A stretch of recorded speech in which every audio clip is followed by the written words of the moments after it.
해주셔서 너무 감사드리고 환영합니다.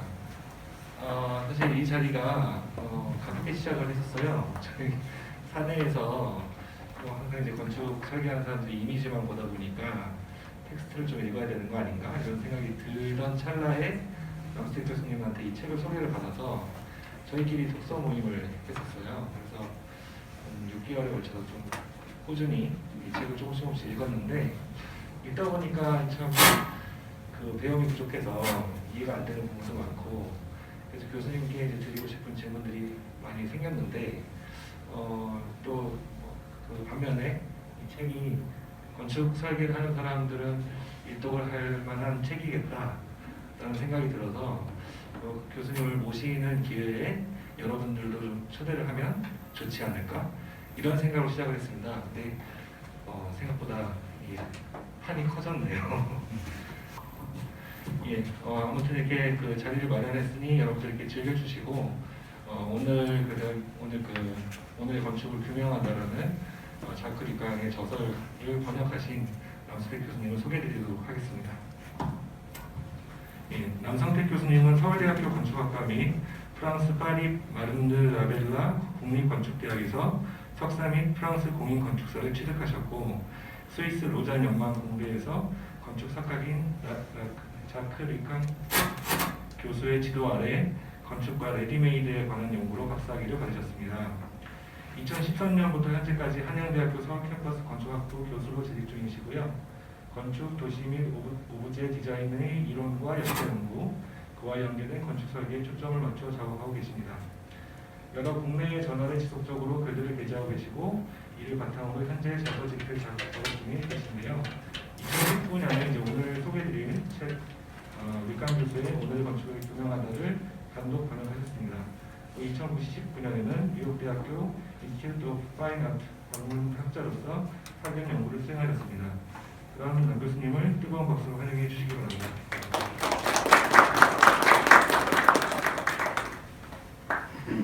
네, 안녕하세요. 반갑습니다. 소개를 해주셨는데 사실 제가 항상 어딘가에다가 뭔가 글을 쓸 때 또는 저를 소개할 때 쓰는 한부적인 문구인데 직접 이렇게 참고해서 읽어주시니까 굉장히 낯이 뜨거운 겁니다. 별로 이렇게 아시는 분은 아셨겠지만 별로 활동이 없구나 그런 거를 느끼셨을 것 같은데요. 2013년도에 들어온 다음에 이게 한국 사회에서 제가 적응하느라고 핑계를 그렇게 됩니다. 그러면서 생각보다 그렇게 큰 활동은 없었고 그 가운데 이제 논문 쓰고 이런 것들이 필요하다 보니까 책 작업은 조금 뒤로 밀리게 되었고 제 책 작업도 하고 있는 것이 있긴 하지만 제 지도 교수님이셨던 자크루강 교수님에게 제가 약속한 바가 있었기 때문에 교수님 책을 먼저 번역을 한번 해야겠다. 그러면서 번역을 숙제처럼 했어요.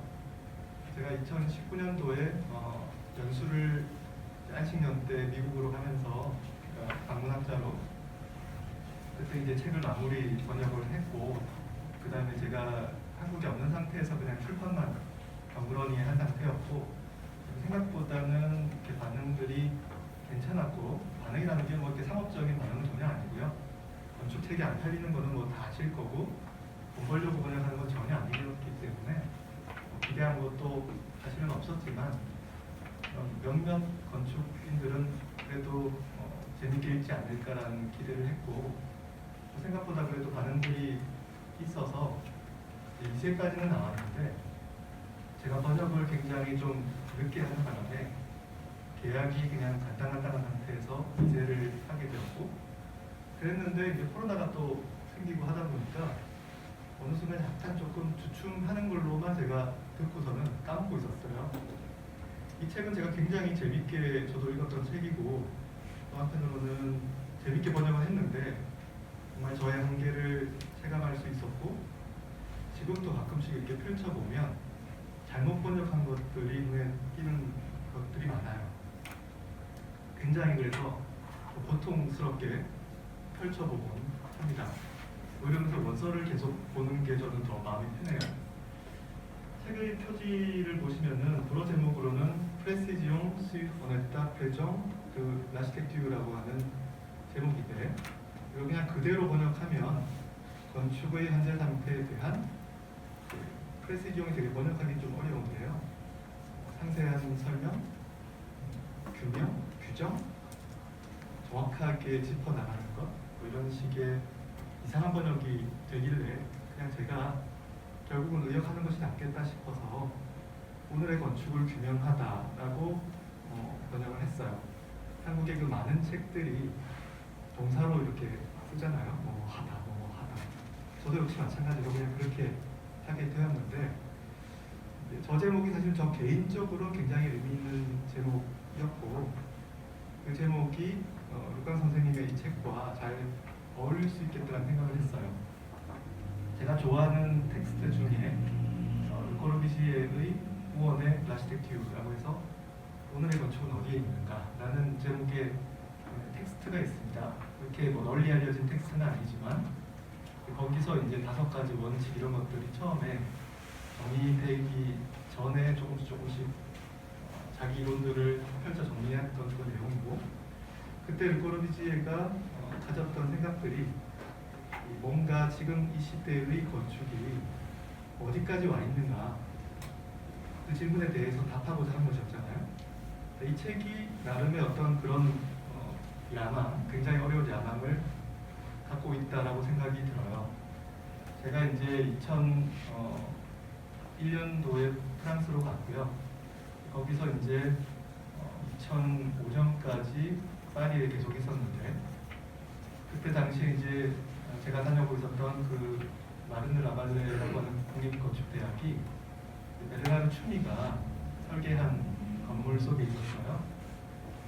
학교를 지원하는 과정 속에서 벨빌만 빼고 다른 데 나가야지 이렇게 생각을 했었는데 그 가운데 가장 어떻게 보면 당시에 안티벨빌이라고 부를 수 있는 그런 학교가 이 마르느 라발레였고 또 건물도 새 건물이고 굉장히 교수님들도 재밌는 분들이 많았고 그 가운데 이제 자쿠르칸 선생님이 계셨죠.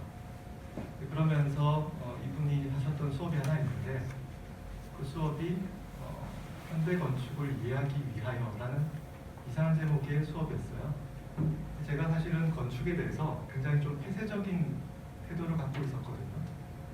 사실 이제 포스트 모던이나 해체주의 건축에 대해서 굉장히 좀 신물이 나 있는 상태였고 그러면서 네오 모던 등등의 어떤 그런 새로운 움직임들이 있었지만 그 역시도 뭔가 이렇게 약간 매너리즘 같은 느낌도 들었고 그러면서 오히려 그 이전에 있었던 근대 건축에 굉장히 조금 관심이 있었고 그러다 보니까 현대 건축은 쳐다보지도 않던 그런 시대였는데 그때 그 수업이 저한테는 굉장히 눈에 뭔가 확 들어왔던 그 장님의 눈을 뜨게 해줬던 그런 수업이었어요.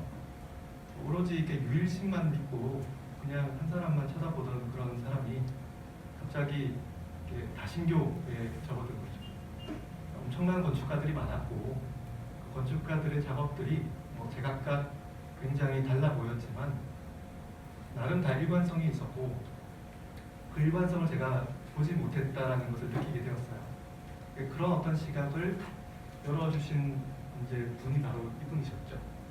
그러면서 저는 이제 프랑스에서 이제 원래는 건축 설계를 하고 싶어 했고 지금도 마찬가지입니다만 그러면서 이제 설계 사무소에 들어가기로 했는데 너무 이제 책을 읽고 싶은 마음이 굴뚝같이 들어가지고 이분하고 제가 이제 오잔연방공부에서 다시 또 수업을 하셨고 계셨기 때문에 글로 제가 옮겨서 한 1년 정도만 책을 읽어야지 하고서 교수님한테는 박사 논문 무조건 쓰겠다라고 거짓말을 하고 제가 이렇게 해서 뭐 스위스 정부 초청 장학생 추천서를 잘 써주셔가지고 그걸 가지고서 이제 갔다가 어쩌다 보니까 이제 돈이 없었는데 조교자리도 해주시고 하다 보니까 월급 받으면서 공부를 할 수 있는 여건이 되다 보니 계속 그 끝까지 박사 논문을 쓸 수가 있었어요.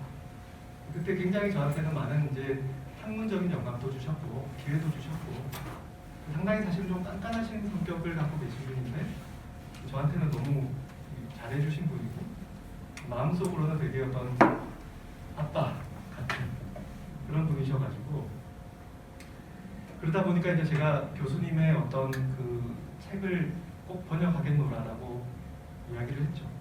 자크루깡을 잘 그렇게 모르실 수 있는데요. 흔히 자크 라깡하고 좀 헷갈려 하시더라고요. 당연히 라깡이 유명하죠. 이제 최근에 이제 자크루깡이 유럽에서는 굉장히 어떤 중요한 어떤 건축 작업으로서 널리 인정받고 있는 상황인데요.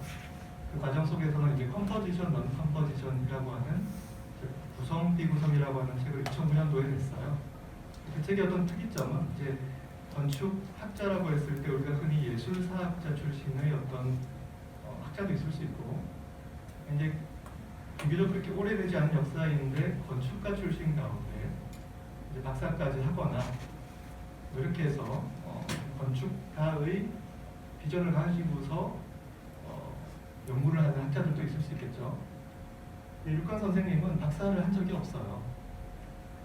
보자르에서 학교를 다니셨고, 근데 이제 그때 제가 전에 한국에 오셨을 때 어쩌다가 구성에 관심 갖게 됐냐, 그 계기가 뭐냐라고 여쭤봤더니 거의 대학교 1학년 때 수업을 듣다가 건축을 설계한다라고 하는 것이 그때 불어로는 구성한다라고 하는 표현으로 흔히를 많이 쓰고 있었고 그러다 보니까 누구는 어떻게 구성하나 마치 있던 스포츠 선수들이 저 사람은 어떻게 스윙을 하나 저 사람은 어떤 방식의 고유한 어떤 일관성을 갖고 있나 이런 호기심을 갖기 시작했대요.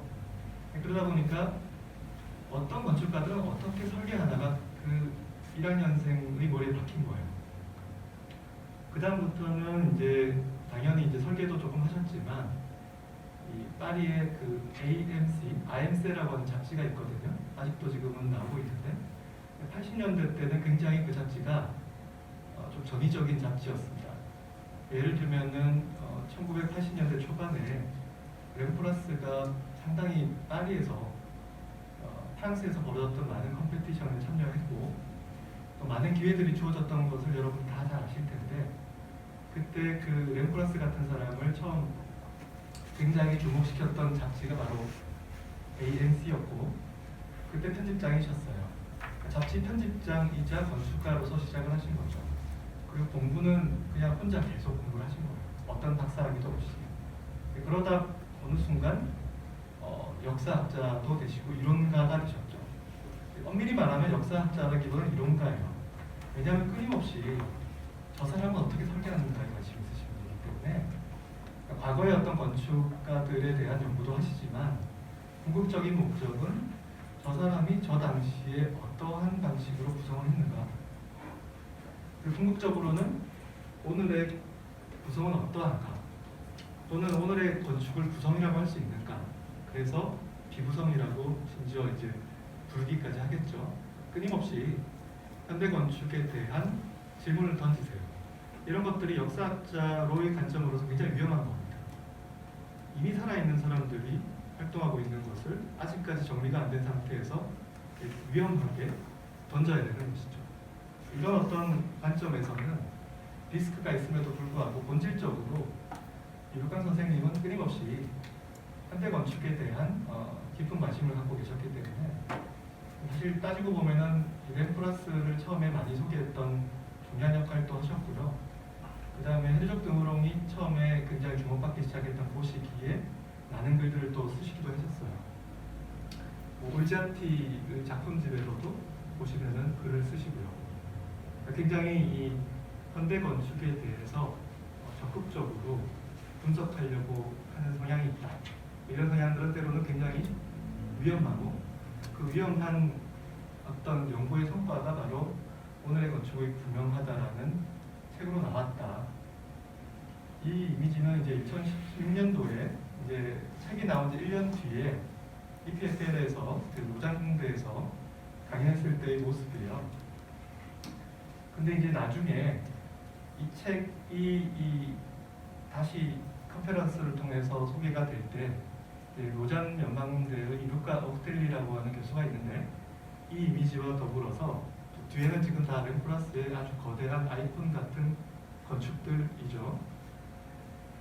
한편으로는 이 이미지와 굉장히 비교를 하는 점이 흥미로웠어요. 이 이미지는 존슨이라고 하는 영국 건축가의 어떤 모습을 그려낸 단디라고 하는 사람이, 곧이라고 하는 사람이 그려낸 그림인데, 뒤에 보면 어마어마한 크기의 존슨의 모형들이 있고, 그 다음에 지금 잘 보이진 않지만 그 거대한 건축 프로젝트 사이에 파묻혀서 이 오른쪽 아랫부분에 어둠 속에서 지금 존슨이 작업하고 있는 모습이 보여요.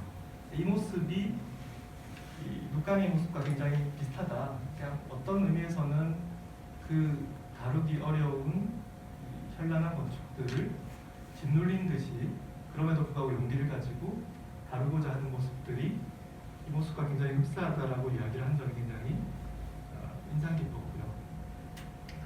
오늘의 건축이 구명하다라고 하는 책을 사실은 제대로 이해하기 위해서는 2009년도에 출판되었던 이 컴포지션, 넌 컴포지션이라는 책을 먼저 사실은 읽어보는 것이 필요합니다. 2012년도에는 반갑게도 이제 영어 버전이 나왔고요. 제가 이제 박사과정으로 있었을 때는 이 책을 준비하던 과정이었고, 저도 이제 이 책의 많은 이미지들을 포토샵으로 깨끗하게 청소하고 그러다 보니까 앞에 이제 그 서문에 보면은 이름이 쫙 나옵니다. 그만큼 저한테도 굉장히 뜻깊은 어떤 애정 있는 책이었고, 여기 밑을 보시면은 건축과 이론들 복수를 썼죠. 그러니까 건축은 단수지만 이론은 복수다. 하나의 어떤 거대 서사를 이야기하는 것은 아니다.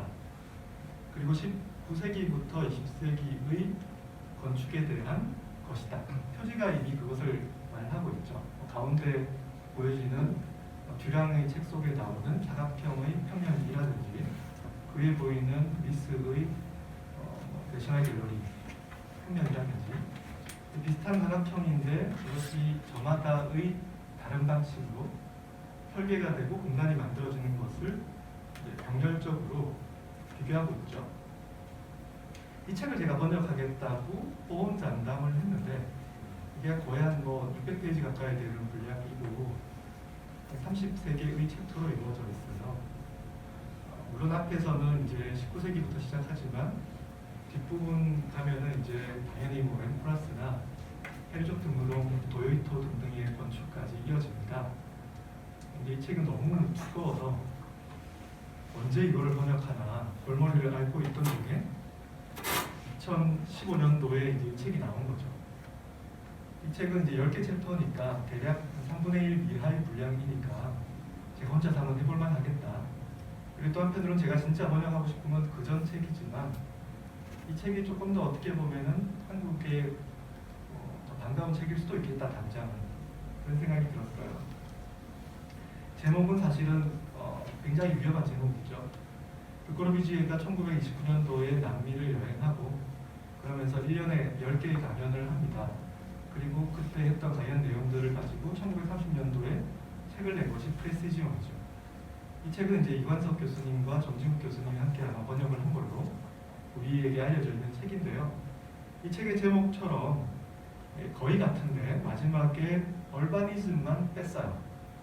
이 당시만 해도 르꼬르비지의 경우에도 도시와 그 다음에 건축, 그보다 작은 오브제 이런 것들을 모두 다 연계시켜서 건축가들이 계획하고 디자인하는 것이 당연했던 그런 유토피아적인 사상들이 굉장히 주류였다고 한다면 오늘날 과연 누가 건축가가 도시를 마치 컴포지션처럼 계획해야 된다 이렇게 얘기하기 쉽지 않죠. 그렇기 때문에 이 책은 건축에 집중합니다. 물론 그렇다고 해서 도시는 나오지 않느냐, 도시에 대한 내용도 좀 나옵니다. 여러분 아마 읽어보셨겠지만 8장에 보면은 코라스가 1년에 어떤 도시들을 방문하고 경험했던 그 내용들을 소개하고 있죠. 그 도시라고 하는 것이 어떤 디자인의 대상이 아니고 도시적 현상이 어떻게 건축에 긴밀하게 영향을 끼치는가 그런 것들을 다루고 있기 때문에 얼바니즘은 아닌 것이죠. 그런 점에 어떤 차이는 있습니다. 근데 대신 이제 어쨌거나 르꼬르비지에처럼 10개의 컨페런스 대신 10개의 챕터로 이루어져 있다.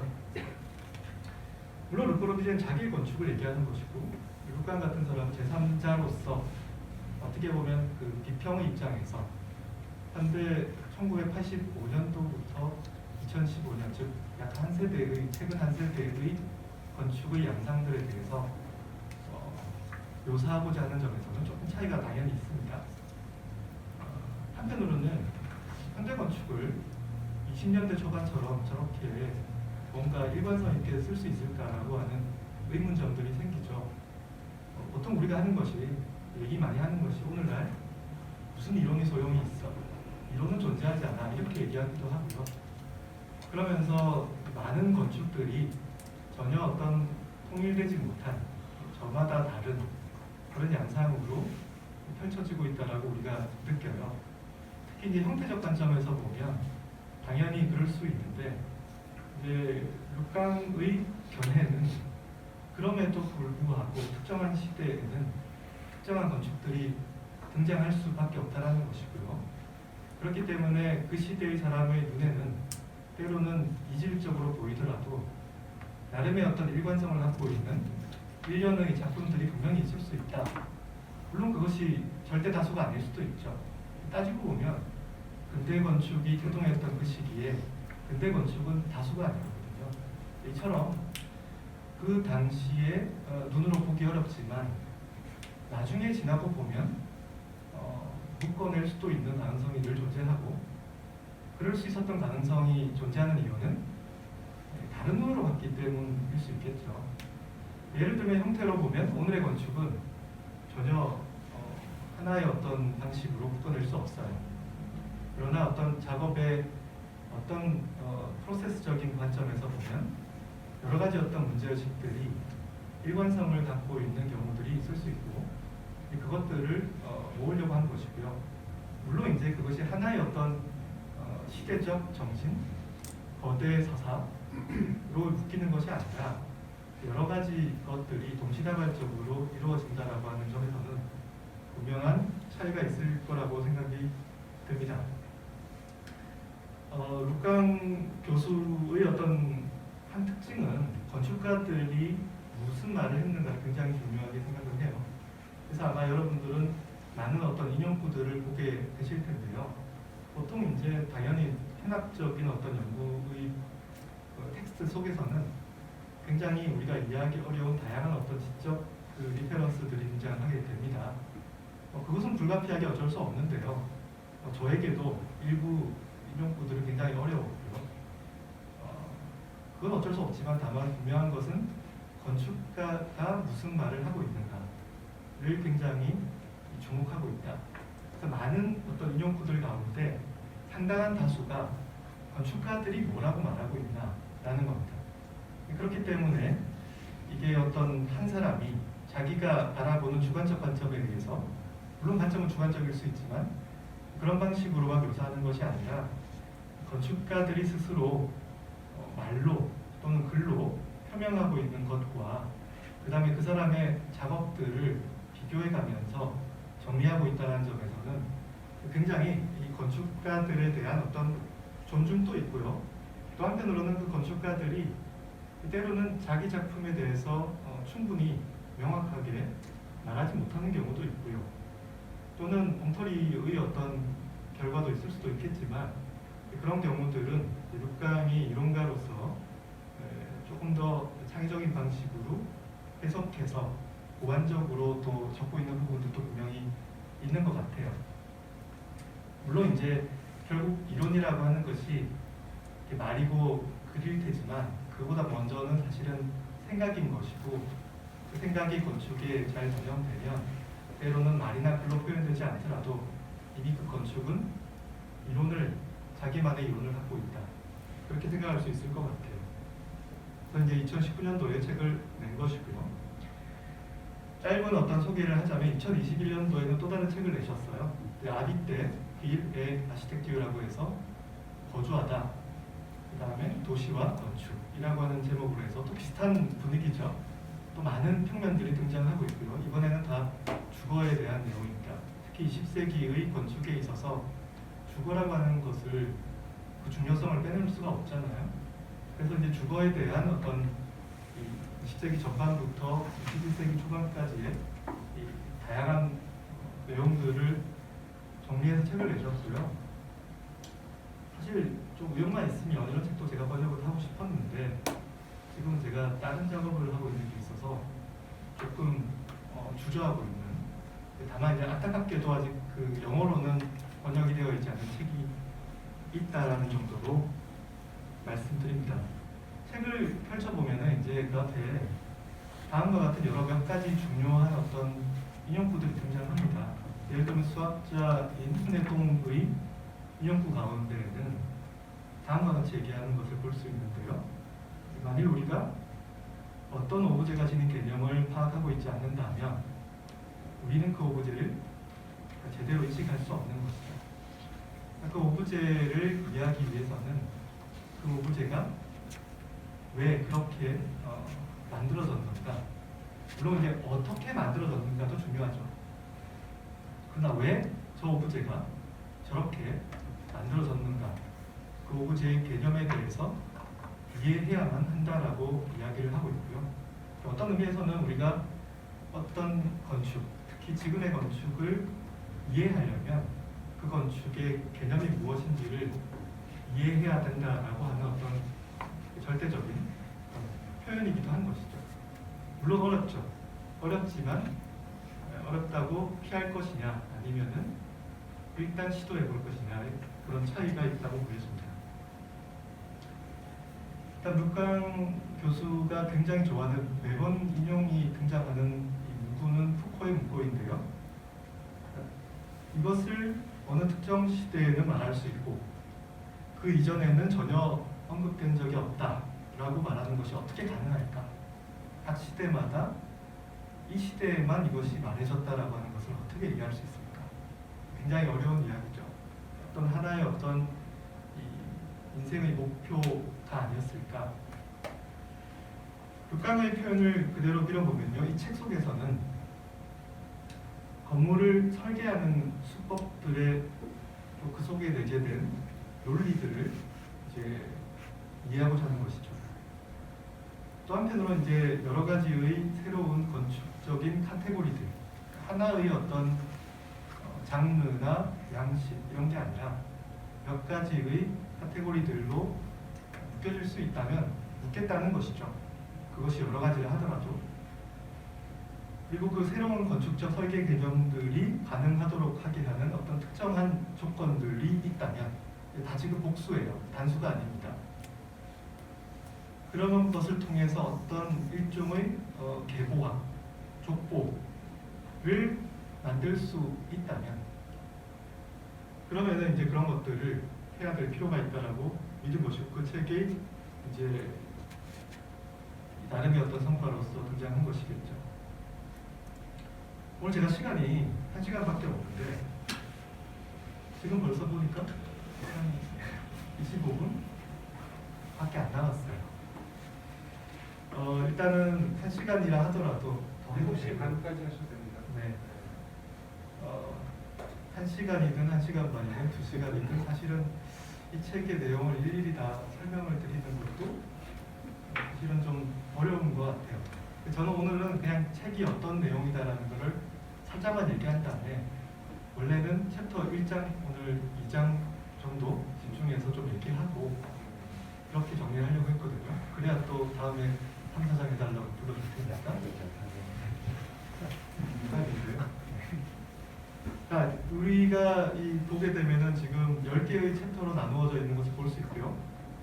10개의 챕터는 다시 4개의 파트로 조금 더 묶어서 정리가 됩니다. 첫 번째는 다이어그램이 주제이고요.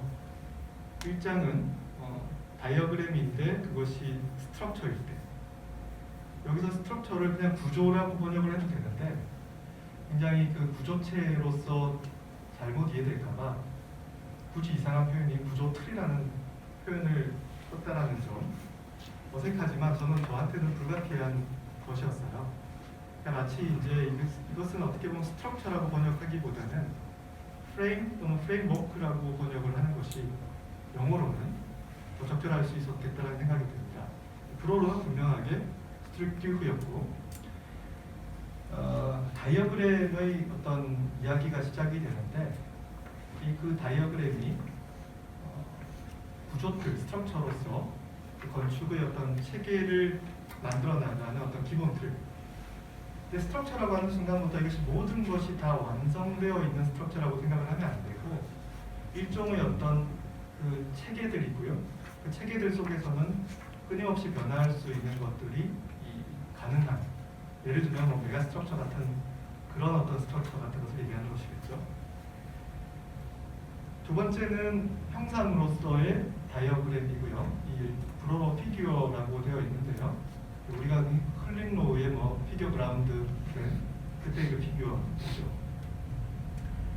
이번에는 다이어그램인데 그 다이어그램을 어떤 건축의 시스템을 만드는 구조 틀로서 만들기보다도 마치 어떤 그 그라운드 속에 피규어 형상이 하나 있는 것처럼 즉 형태적으로 다루어지는 첫 번째 도안처럼 보여지는 어떤 그런 방식들의 건축을 이야기하는 것이고요. 지금 보여지는 이런 일종의 오각형 건축들, 물론 오각형이 아닌 것도 있습니다만 사실 건축에서 잘 쓰지 않는 형태죠. 물론 펜타곤도 있고 없지는 않겠습니다만 대부분 다 정오각형을 써야 되는데 일련의 비규칙적인 다면체들이 등장하고 있고 그때의 그 형태들은 사실 변형된 형태들이거든요. 여기서 말하는 피규어는 그 형태를 그대로 간직해야 되는 것이 아니라 마치 이 조각을 하기 위해서 사력을 가지고서 덩어리를 처음 만진 다음에 그 다음에 주물럭주물럭해서 주조하겠죠. 모듈라주 그런 방식처럼 변형하게 되는 어떤 형태들이다. 1장과 2장은 모두가 다이어그램인데 둘 다 사실은 어떻게든 변형을 거치게 될 것이다 라는 점에서 주목해야 될 것이라고 생각이 들어요. 두 번째는 앵테흐데펑던스 상호 의존성인데요. 그러니까 디펜던트하다라고 하면은 종속된 것이고요. 그 다음에 인디펜던트하다라고 하면은 독립적인 것이죠. 그런데 상호 의존적이다라고 하는 것은 단순하게 주인 밑에 그 아래 부하가 종속된 것이 아니라 서로 수평적으로 위계 없이 근데 그 관계들이 너무나 수평적이어서 그 어떤 것도 제거하기 어려운 모두가 다 하나로 긴밀하게 작동하는 그런 상태의 표현이라고 보시면 될 것 같고요. 그 중에 이제 3장은 섬유조직적이라고 해서 르코르비지에가 모듈러프에서 설명하고 있었던 네 가지의 어떤 그 방식에 대한 정리가 있었는데 그 중에 마지막이 텍스트릭이라고 하는 표현을 썼고요. 모듈러가 지향하고 있는 어떤 방식들이 사실은 섬유가 서로 엮여 있잖아요. 서로 엮여 있으면서 3차원적으로 긴밀하게 작동하고 있는 그런 어떤 방식들을 텍스트릭이라고 표현을 해요. 모듈러의 궁극적인 목적은 그런 것이죠. 3차원적인 그리드를 만드는 것인데 그 그리드는 정확한 어떤 직각체계, 직각체계는 맞겠습니다만 일반적인 그리드가 아니라 모듈러가 제안하고 있는 어떤 분할에 의한 그리드겠지만 결국 어떤 그 공간 속에서 모든 게 다 서로 공간적으로 엮여 있다라는 어떤 상태의 표현일 것이고요. 지금 보이는 다 아실 텐데 볼터하우스에 있는 이 구조체, 세실바몽도와 같이 했던 이 구조체 같은 경우에도 몇 가지 요소들이 정확한 어떤 정적인 방식, 텍토닉의 방식으로 쌓여진 게 아니라 어느 순간 밀고 당기고 기울어지고 매달고 하면서 굉장히 복합적이고 또 비대칭적이고 역동적인 그런 어떤 구조체를 만들면서 궁극적으로는 무언가 하나 건드리면 무너질 것 같은 형태잖아요. 그런 어떤 상태가 어떻게 보면 섬유조직적 구조에 대한 내용들이 굉장히 많이 나옵니다. 사장의 경우에는 이제 유기적이라고 하는 표현을 썼는데 먼저 시작은 이제 라이트의 유기적 건축에 대한 설명 가운데 손을 가지고서 막 이렇게 표현하는 그런 게 있습니다.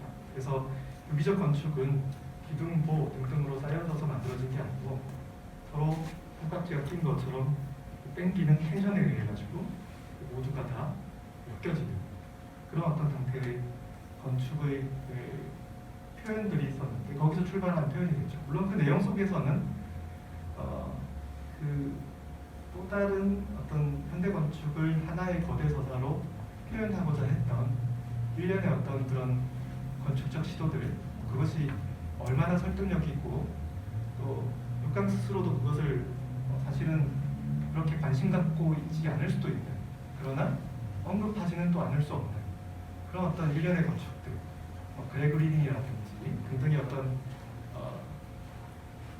컴퓨터의 도입으로 인해서 불가피하게 바뀔 수 없는 그런 상황 그런 어떤 건축에 대한 이야기도 좀 들어있고요. 사실은 뒤에 있는 이 부분들이 사나의 어떤 러닝센터나 도요이토의 그런 우추로 사사키라고 하는 그 구조 엔지니어와 함께 작업했던 굉장히 자유로운 곡선을 갖고 있는 콘크리트 쉘. 그 콘크리트 쉘이 모두가 다 사실은 공간이자 구조이자 하나잖아요. 하나의 요소잖아요. 그런 어떤 상태의 건축을 설명하고 있습니다. 그 다음 파트는 이제 현상학이죠. 현상학은 워낙 많이들 얘기하고 있고 사실은 이제 제가 북한 선생님하고 있었을 때 특히 이제 스위스 쪽에서는 이 현상학에 대한 관심들이 굉장히 많았고 그런 어떤 담론들을 이야기할 때 프랑스 문화 기반의 북한 선생님은 그렇게 좋아하진 않았어요. 물론 현상학이라고 하는 것이 프랑스 학자들이 또 주도한 것도 있긴 하지만 근데 어쩔 수 없이 언급할 수밖에 없는 상황이죠. 첫 번째 이제 이야기는 당연히 이제 재료에 대한 내용이고 재료에 대한 내용이 5장과 6장이 있고 그 다음에 이제 7장은 공간에 대한 내용이 됩니다. 책을 읽어보셨으면 나오겠지만 이제 건축을 고유한 어떤 영역으로서 구분할 수 있는 특징이 뭘까 그런 이야기부터 나오고요. 쉽게 얘기하면 결국 재료로 구축하는 거잖아요. 그렇게 재료가 구축이 된 다음에 공간을 만들겠죠. 그렇기 때문에 재료와 공간, 구축 예술과 공간 예술이 건축의 가장 본질적인 부분이다라고 가정을 던질 수 있는 거죠. 그런 방식의 가정에 따라서 이 현상학을 재료와 그다음 공간에 대해서 구분해서 설명하고 있어요. 첫 번째 5장은 재료 자체에 대한 어떤 탐구 같은 것이죠. 재료를 발견하는 것이고요. 그래서 있는 그대로, 제가 있는 그대로라고 하는 번역이 되게 좀 이상하긴 합니다만 불어 단어로는 브리트라고 하는 단어인데요. BRUT. 이게 가공되지 않은 또는 날 것에 영어로는 제가 만약에 굳이 번역한다면 RAW, raw 그런 어떤 단어들이죠. 사실은 르코로비치의 배동 브리트가 그런 것이고 장드유페의 아트 브리트가 그 단어이죠. 그 단어입니다. 백섹시용 브리트라는 단어를 제가 그대로 인지라고 번역을 했는데 이건 뭐 멜로뽕티의 표현이기도 하고요. 6장은 이제 그 재료들을 그러면 어떻게 관계에 맺어서 구축할 것인가, 구축은 어떤 논리를 갖고 있는가, 즉 어떤 문법을 갖고 있는가, 어떤 구문론을 갖고 있는가의 문제이겠죠. 즉 이 5장은 단어에 대한 내용이고 6장은 문법에 대한 내용이 되겠죠. 물론 이제 6장에서는 브루탈리즘도 다시 전기가 되고요. 또 일련의 어떤 새로운 건축가들, 특히 이제 스미슨을 추종하는 영국 건축가들의 어떤 그 새로운 방식의 브루탈리즘을 이야기하기도 하고요. 그 가운데 이제 매너리즘에 대한 이야기도 이제 언급이 됩니다. 특히 이제 매너리즘 같은 경우에는 룩강이 설명하고 있는 매너리즘은 결국 어떤 특정한 매너, 거장의 기법이나 그런 것들을 따라했던 게 매너리즘이라고 한다면 그 기법을 충실하게 재현하고자 한다라고 하는 것은 결국 어떻게 만들 것이냐예요. 작품을 어떻게 만들 것이냐, 이 작품을 어떻게 구축할 것이냐에 집중하고 있는 그런 일련의 건축들에 대한 내용이 되고요. 약간의 이제 이 문제점을 지적하는 부분도 있죠. 궁극적으로는 어떻게 만드느냐도 굉장히 중요하지만 왜 만드느냐, 왜 이렇게 하느냐에 대한 본질적인 문제가 제기되어야 되는데, 흔히 이제 갖게 되는 매너리즘의 이제 딜레마, 굉장히 조예 깊으면서 사실은 맹목적으로 따라하는 또 그런 어떤 매너리즘의 관점에서 약간의 어떤 문제 제기가 좀 있고요. 7장의 경우에는 분위기, 즉 어트모스피어 또는 뭐 불어로는 엉비언스라는 단어도 있고요. 그걸 영어로 번역하면 무드, 독어로 하면 스티무, 뭐 이런 일련의 어떤 표현들이 있죠. 특히 이제 이 피터 줌토르, 페테르 줌토르, 뭐 불어식으로 또 독어식으로를 발음이 조금씩 다 달라가지고, 줌토르 같은 경우에 이 분위기라는 표현을 굉장히 잘 쓰죠.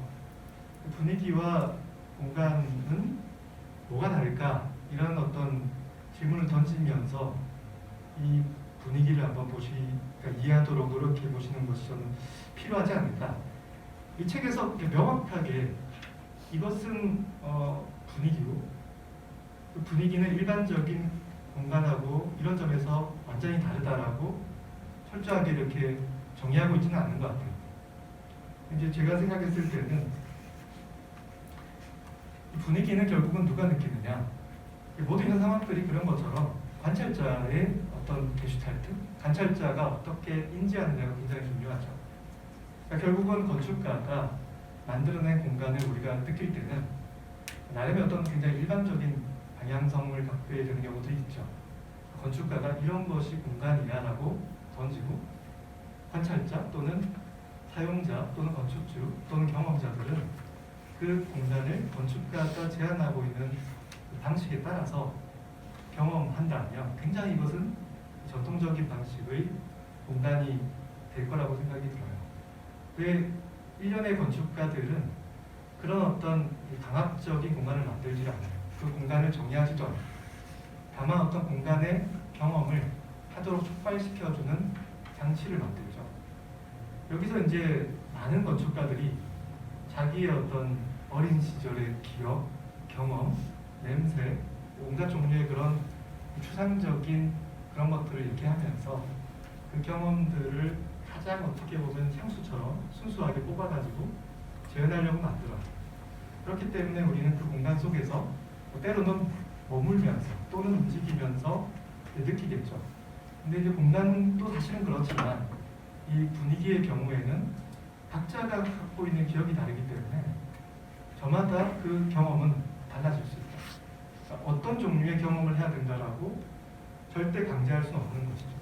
다만 이제 건축가는 어떤 종류의 영감에 의해서 그 경험을 하도록 촉발시킬 뿐이고, 그 경험을 갖게 되는 것은 결국 관찰자의 몫이죠. 그 경험을 완성시키는 건 관찰자예요. 저는 제 나름대로 그렇게 이 분위기와 그 전에 일반적인 이 공간을 구분하고 있고요. 자, 그 다음에는 이 재건이라는 단어 되게 이상한데 흘렁스라고 하는 불어 단어를 제가 어떻게 번역해야 될까? 사실은 쉽게 그냥 쓰면 다시 시작하기, 다시 수립하기, 세우기 뭐 이런 뜻입니다. 지금 뭔가 이 현상학까지 우리가 보게 되면은 그동안 이 지식을 통해서, 문화를 통해서 우리가 수립해왔던 모든 것들이 부정되고 마치 그냥 우리가 처음인 것처럼 어떤 지식도 없이 지식 이전의 어떤 세상을 경험하는, 사실 그 세상을 보는 게 아니라 그 세상 속에 우리가 있으면서 그냥 마치 물속에 빠진 사람처럼 그런 종류의 어떤 경험은 일련의 어떤 그동안 역사를 통해서 쌓여왔던 그런 전통들을 부정하게 되죠. 그것을 거부하고 완전히 어린아이 눈으로 보도록 합니다. 그러면 결국은 역사가 파괴된 것이죠. 어떤 의미에서는 건축의 역사가 파괴가 되었고 건축이 죽었다, 그렇게 얘기할 수도 있을 텐데, 건축 예술이. 여기서부터 다시 무언가가 새롭게 출발해야 되겠죠. 약간의 그런 의미로 보시면 될 것 같다는 생각이 들고요. 근대 건축가들이 박스 공간을 파괴하면서 새로운 열린 공간을 만들었고, 그 전에 큐비스트들이 원근법을 파괴하면서 추상회화들을 시작했던 것처럼 일련의 어떤 마치 죽고 다시 태어나고 죽고 다시 태어나는 그런 과정처럼 묘사된 것이라고 저는 생각을 하고 있고요. 그 가운데 이제 8장은 의고성, 프리미티비즘 또는 아카이즘을 의고성을 하고 번역을 했고요. 그 다음에 순수함은 수블림이죠. 그래서 지금 왼쪽 같은 경우에는 플라자의 그 호텔을 헬륨 드무롱하고 엠코라스가 함께 협업을 했던 굉장히 특별한 프로젝트인데, 묘하게 그 둘 다 그 전에 프라다 호텔, 프라다 그 매장, 그다음에 엠코라스는 Y2K 하우스, 야사다 뮤지카 등등의 이 비규칙적 다면체의 형태를 만들다가 만나서 여기 보이는 이 굉장히 괴상한 형태의, 게다가 약간 마치 현무암처럼 구멍이 파여져 있는 그런 이 원시적인 버섯과 같은 모습을 만들고 있는 것을 볼 수 있죠. 일련의 건축들이 소개가 되고 있고요. 9장은 이제 풍경, 그래서 랜드아트 얘기들이 나올 것이고요. 그 다음에 그 풍경이 어느 순간 이제 건축 속에서 또는 건축이 그 풍경과 화합하기도 하고 뭔가 호응하기도 하고, 마치 그런 세라의 시프트라고 하는 예술작품이 그런 것처럼 어떤 그 직선벽과 곡선의 지형들이 일련의 어떤 긴밀한 관계를 가지면서 만들어지죠. 그러니까 건축가나 조각가가 그 오브제를 만든 게 아니라 그 지형이 만든 것처럼 그런 어떤 종류의 이 건축이나 예술작품들이 언급이 되고요. 궁극적으로는 어떤 그런 종류의 풍경이 내부화되는 이야기들이 등장할 것이고, 그 가운데 이제 여기 보이는 이 사나의 러닝센터, 제가 사실은 논문 맨날 쓰면서 늘 체류했던 곳인데요. 이때 이제 사나의 그 세지마 니시자와가 맨날 했던 얘기가 내부화된 풍경이라고 표현을 많이 했죠. 어떤 그런 풍경들을 내부화했을 때 그 공간을 이제 루카는 밀리우라는 표현을 써요. 이 밀리우는 번역하기가 상당히 좀 어려워서 그냥 밀리우라고 쓰기로 했는데요. 영어로 번역해도 사실은 완벽하게 번역이 잘 안 되는 단어이기도 하고요. 예를 들면 자연계, 생태계 할 때 그런 밀리우도 있을 수 있고, 또는 어떤 공간 한가운데 라고 쓸 때 마치 인더 미들 오브처럼 밀리우를 쓰거든요. 이제 조금 더 우리가 만약에 더 잘 이해한다면 마치 현상학 때 얘기했던 것처럼 우리가 공간에 정확하게 어느 위치에 우리가 있다는 걸 인지하고 다니는 그런 방식이 아니라 거의 미궁처럼, 또는 그 물속의 공간처럼. 물속의 공간이 그런 거 아니에요. 내가 빠져 있다라는 것은 분명한데 그 물의 경계가 어딘가가 잘 보이지가 않아요. 뭔가 점점점 이렇게 사라져요. 그러면서 경계를 알 수 없기 때문에 내가 중심에 있는지 또는 어디에 있는지를 정확하게 알 수가 없죠. 그런 종류의 어떤 공간들을 밀리우라고 표현하면, 생각하면 조금 더 쉽지 않을까라는 생각이 듭니다. 이 10장 같은 경우에는 일련의 이제 이런 건축가들의 작업들이 동시다발적으로 벌어지고 있다. 사실 따지고 보면 건축의 역사 속에서 우리 이렇게 하기로 하자 해가지고서 마치 이렇게 무슨 아이돌처럼 팀을 이뤄가지고 세상을 바꾸는 그런 경우들은 잘 없죠. 많은 경우에 보면 여기저기서 산발적으로 갑자기 등장합니다. 그것과 굉장히 비슷한 것이라고 저는 생각이 들어요. 근데 다만 예를 들면 근대 건축가들은 그 시대의 어떤 새로운 기술, 새로운 어떤 공간 경험, 이런 것들을 규정하고 그걸 위해서 각자가 쫓았죠. 그러다 보니까 서로 공명하기도 하고 비슷하기도 하고 사실은 또 상당히 또 서로 다른 경우들이 많습니다.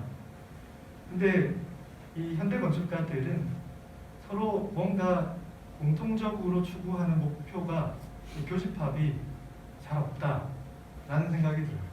정말 저마다의 개별적인 리페런스들을 갖고 있고 그 리페런스들이 어떤 하나의 어떤 그 규범화될 수 없는 그런 것들이기 때문에 상당히 자서전 같다, 자서전적이다. 또는 뭐 어떤 의미에서는 올지아티처럼 비참조적 건축. 비참조적 건축이라고 하면서 일련의 자기한테 참조 대상이 되었던 이미지들을 또 보여주죠. 도대체 무슨 소리지?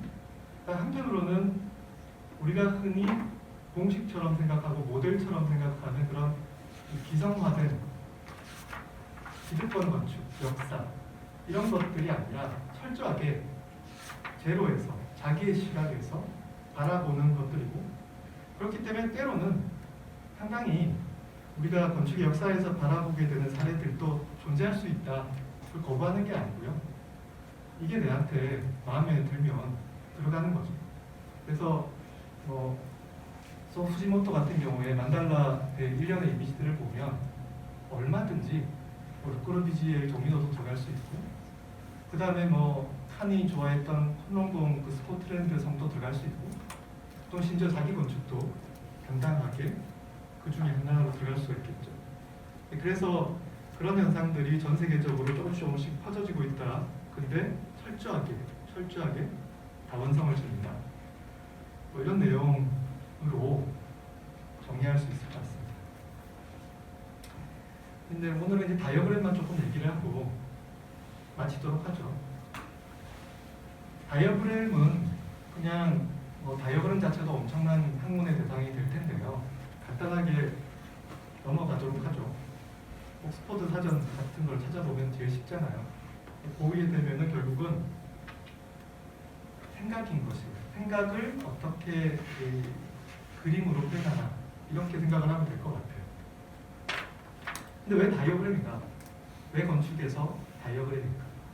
건축에서는 모델도 있었고 타입 유형도 있었고 또 보자르의 파르티도 있었는데 이런 것들을 왜 다시 언급하지 않고 새로운 용어인 다이어그램이 이렇게 유행하고 있는 것일까?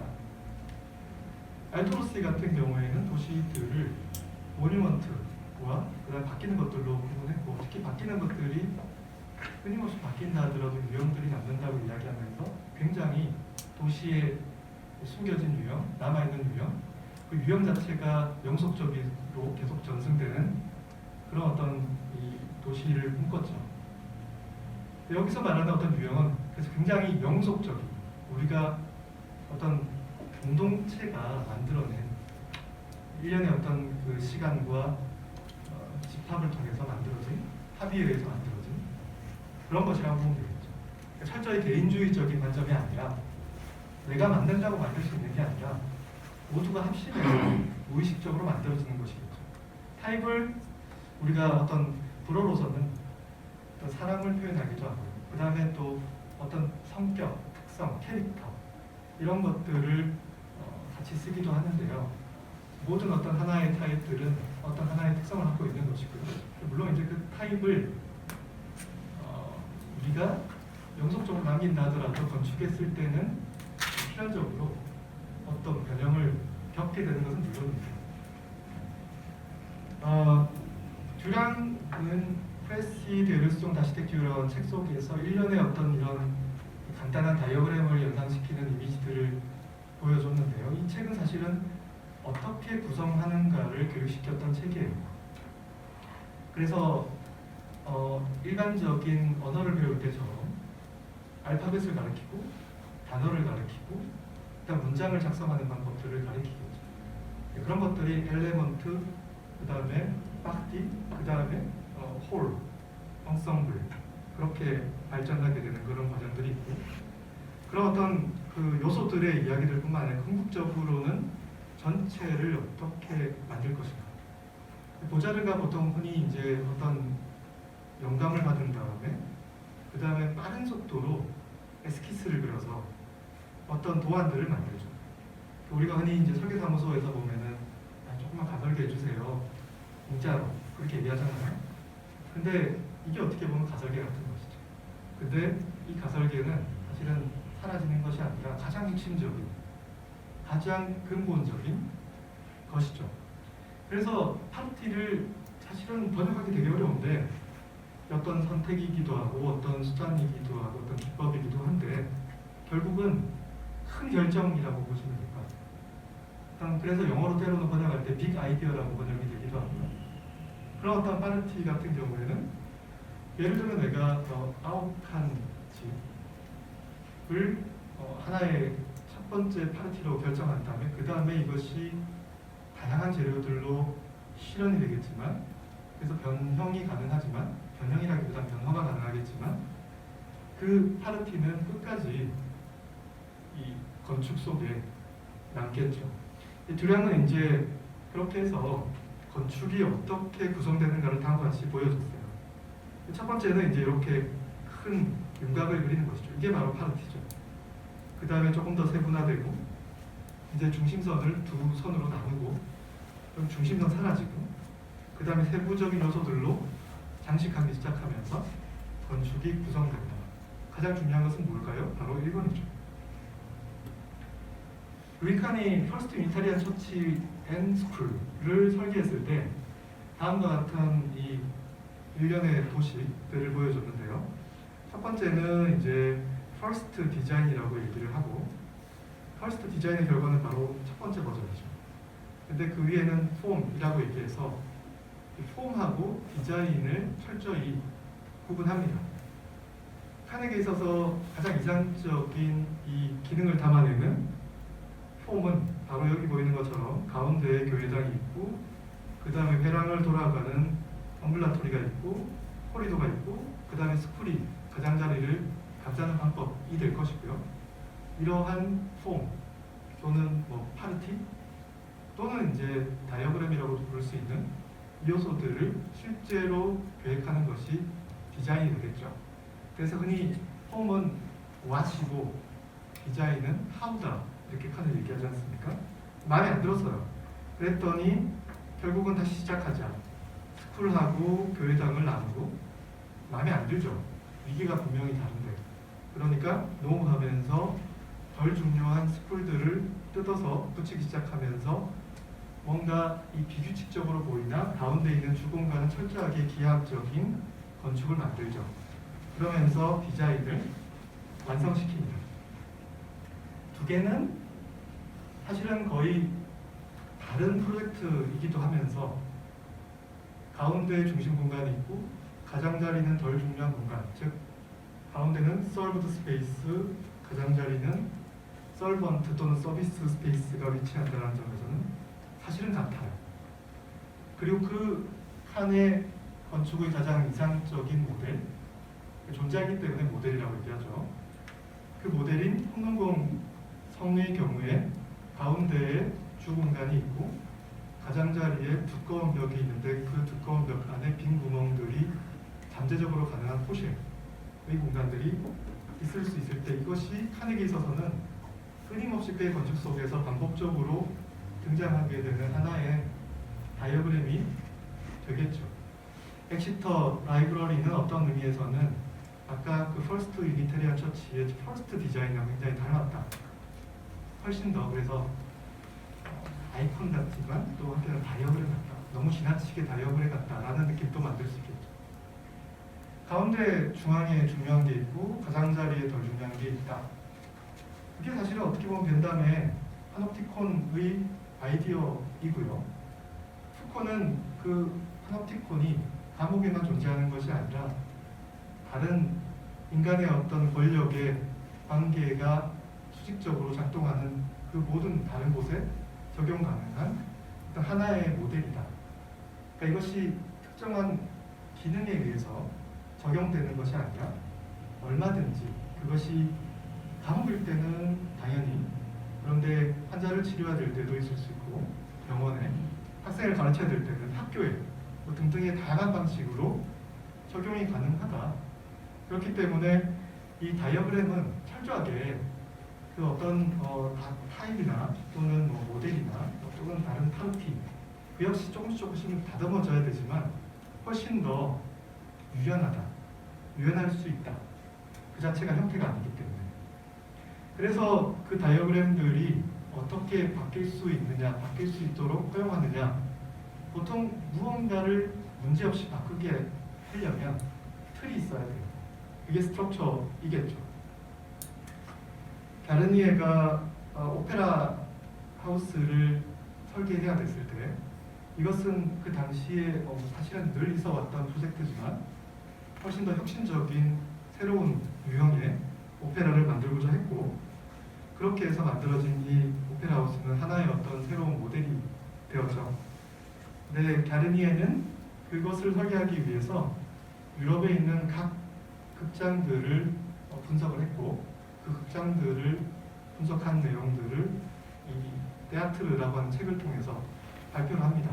이처럼 어떤 새로운 요구, 새로운 필요성, 새로운 기능 또는 새로운 프로그램이 요구될 때는 그 프로그램을 위한 새로운 장치가 필요한데, 그때 이 다이어그램 같이 유연한 것들을 사용하는 경우들이 많고요. 그래서 코라스가 포스트 모던 횡행했던 그 시절에 갑자기 이 굉장히 새로운 소박함, 검소함, 소브리어티를 주장하면서 사실은 모든 것들을 거부하고 프로그램으로 돌아가려고 하잖아요. 그러면서 프로크루스테스처럼 지금의 건축들이 어떤 역사적 형태에 뒤틀리고 있는 그런 상태를 비판하면서 이번에는 건축이 프로그램에 오히려 맞추면 되죠. 형태가 프로그램에 맞춰지면 되죠. 그런 종류의 새로운 건축을 원했고, 그 결과가 사실은 가장 대표적으로 펼쳐진 것이 라빌레트요. 라빌레트의 저 형태가 처음 등장했을 때는 어마어마한 스캔들을 일으켰지만, 그 두 번째 놀라웠던 것은 그 설계의 방식이 너무나 합리적이었다는 것. 너무 직설적인 합리성이죠. 그러면서 일련의 다이어그램들을 보여주면서 각각의 프로젝트들이 N개가 있고 그 N개들을 그대로 합친 것, 수직 중첩시킨 것이 최종적인 결과가 되었죠. 이런 방식으로 다이어그램을 통해서 건축을 설계하고, 건축을 제대로 개념을 이해시키기 위해서 다시 다이어그램을 통해서 설명하는 방식들, 이런 방식에서 다이어그램은 하나의 어떤 스트럭처, 구조틀을 이루고 있고요. 사실은 이제 그 전에 후기 구조주의, 예를 들면 알도바나에게 이런 암스테르담에 있는 고아원 같은 경우에도 철저하게 일련의 어떤 그 단어들, 그 다음에 문법들, 이런 것들이 전체를 만들어내고, 그 설명은 다이어그램을 통해서 다이어그램에 맞게 설명되고, 이런 것들이 이미 존재됐죠. 흥미로운 것은 이제 실제로 그 제출되었던 컴페티션 판넬에 이 뜬금없이 마천루 단면을 함께 병치해서 설명했고요. 여러분 다 너무 잘 아시기 때문에 굳이 제가 자세히 설명은 안 드릴 거고요. 이 다운타운 아틀레틱 클럽의 단면이 수평으로 눕혀진 것이 라빌레트 공연이 되는 것이고, 이런 마천루의 특징을 플러스는 로보톰이라고 그러잖아요. 그래서 내엽 전리술, 문제가 있는 것들의 관계를 끊어버리기, 철저하게 단절적인 이 관계로서 그냥 연결되는 또는 중첩되는 그런 것, 그리고 그 전체는 그 결과로 이루어지는 것, 즉 야다블 엑스키죠. 야다블 엑스키, 즉 초현실주의자들이 일련의 단어들을 그냥 무의식적으로 내뱉고 그것을 조합해서 만들어진 어떤 글이나 또는 그림들, 이런 것들이 코라스의 이 라빌레트 공원의 사실은 방식이었다고 할 수 있을 것 같아요. 어떤 의미에서는 이제 또다시 칸드리스 조지 구드 같은 이런 일련의 메가 스트럭처 건축이 연상이 될 수 있고요. 결국 어떤 격자라고 하는 어떤 체계, 그리드가 프레임을 만들고 그 안에는 언제든지 새롭게 생성되고 교체되고 없어질 수 있는 이벤트들이 발생하는 것. 운거스의 도시 속에서 보면 영속적으로 남겨야 될 기념비들은 철저하게 보존하고 나머지들은 다 파괴한 다음에 그 파괴된 그 바다 속에서는 이제 새로운 프로그램들, 스포츠, 쇼핑센터 이런 것들이 1년의 어떤 주기를 가지고서 얼마든지 새롭게 교체 가능한, 근데 이 모뉴먼트들은 영원히 지속돼요. 그럼 결국은 이 모뉴먼트들이 이 끊임없이 바뀌는 요소들의 이 구조 틀을 만드는 것이 되겠죠. 웅거스도 그래서 플래닝 크리테리아라고 하는 그 직전의 이 글에서 첫 번째로 해야 될 것은 이제 우발적이고 충동적이고 얼마든지 부차적인 사건들, 이벤트들을 얼마든지 허용할 수 있는 액자 틀, 프레임, 기본 구조 틀 등을 결정하는 것이다. 두 가지의 관계가 만들어진다. 하나는 굉장히 딱딱하고 하나는 끊임없이 바뀔 수 있는 관계. 그것을 사실은 코라스도 마천루에서 발견을 했죠. 그래서 계속 코라스는 프로그램의 어떤 불안정성을 얘기하고 있고요. 불확정성을 얘기하고 있고 끊임없이 그 프로그램들이 기능과는 다르게, 펑션과는 다르게 바뀔 수 있어요. 어떤 층의 프로그램이 바뀌어도 그 위아래층의 관계를 영향을 끼치지 않을 수 있는 유일한 방법은 자르는 것이죠. 끊어버리고 단절시키고 그게 바로 로보톰이니까요. 그래서 계속 이제 이런 일련의 어떤 딱딱한 플랫폼과 그 다음에 그 위에서 끊임없이 바뀔 수 있는 추상적 행위, 그런 방식의 코라스의 다양한 건축 사례들, 이런 것들이 계속 소개가 되죠. 그러니까 마천루의 형태 자체가, 단면 자체가 하나의 스트럭처로서의 다이어그램이 되고 그것이 각 케이스 바이 케이스대로 때로는 수평적으로 눕혀져서 끊어버리고 또는 스케일 불문하고 작은 건축도 마천루가 될 수 있고요. 그 사무소 출신인 MVLTV는 또다시 마찬가지로 그런 이 단절적인 마천루를 하나부에서 실현합니다.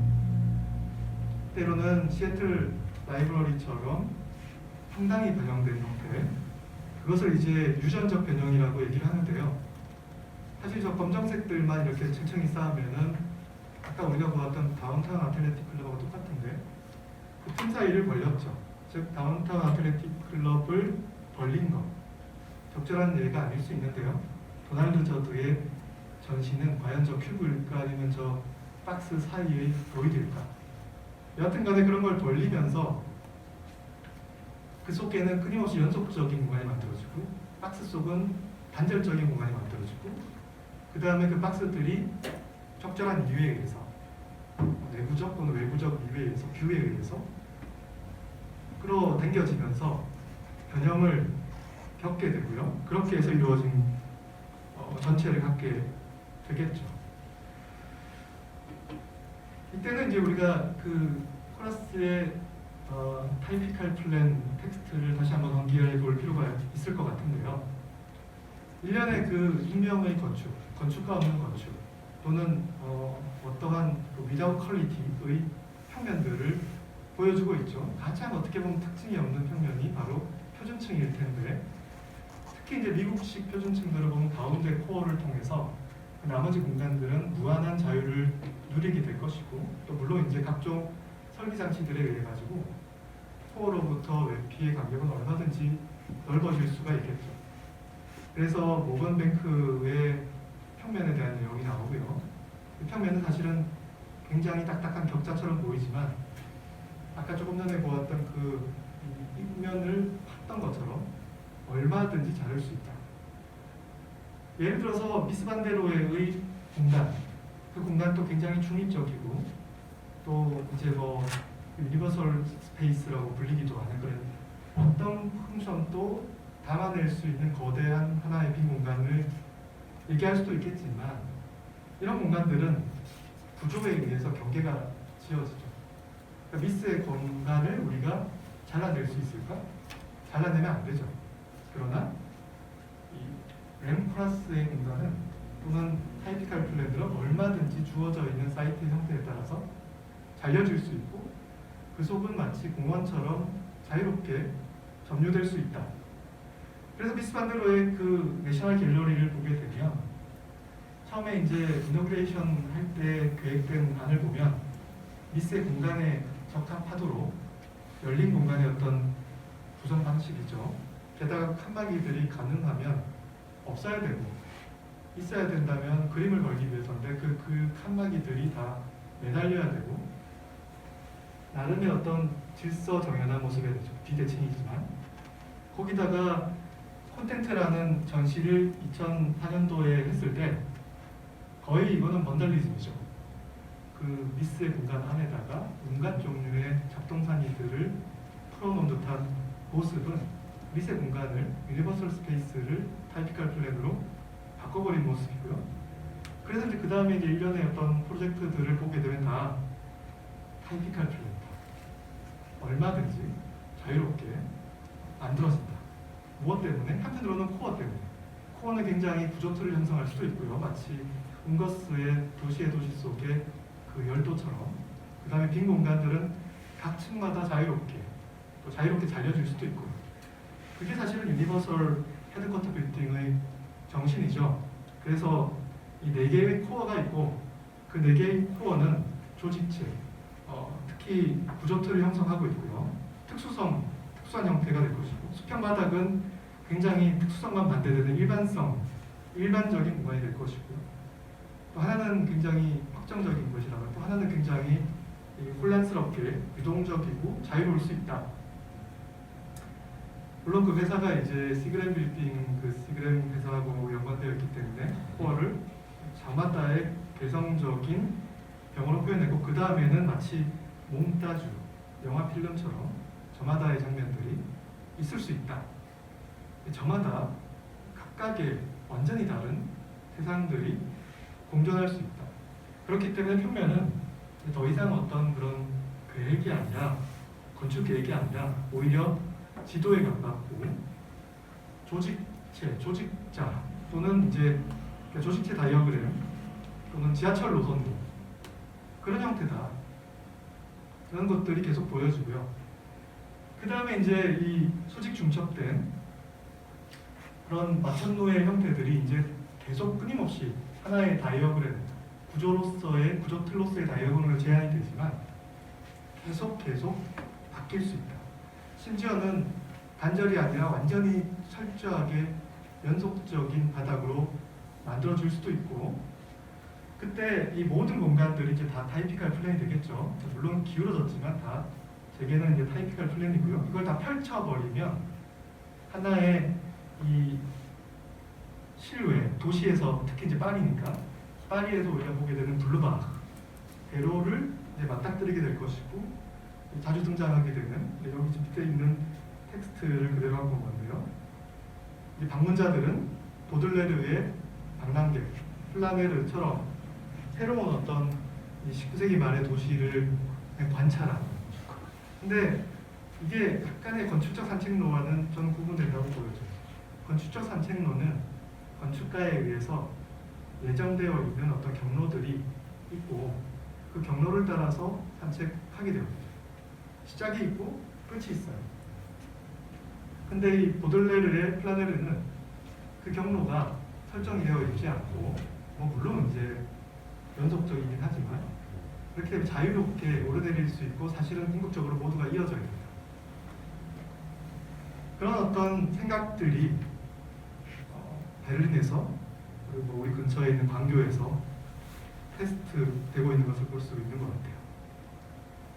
그래서 이제 코라스는 끊임없이 이제 건축이 경직된 상태, 그래서 스투피드한 상태로 남아서 안 되고 모든 것들로부터 자유롭게 대응할 수 있는 다이어그램으로 남겨져야 된다. 현재 24분 됐는데 끝낼까요? 아니면 조금만 더 갈까요? 끝낼까요? 네. 네. 힘드셨죠? 네. 여기까지 얘기하도록 하겠습니다. 나가셨어요.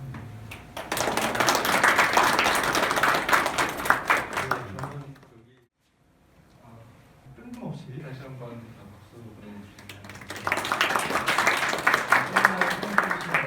감사드리고요. 사실 저 개인적으로는 이 중반 넘어가면서 강의가 굉장히 재밌었거든요. 확실히 짧은 시간에 이 책의 내용을 담기에는 쉽지 않은 그런 시간이었던 것 같습니다. 혹시 이 책이나 뭐 내용에 관심을 가진다면 지금 두산아트센터죠?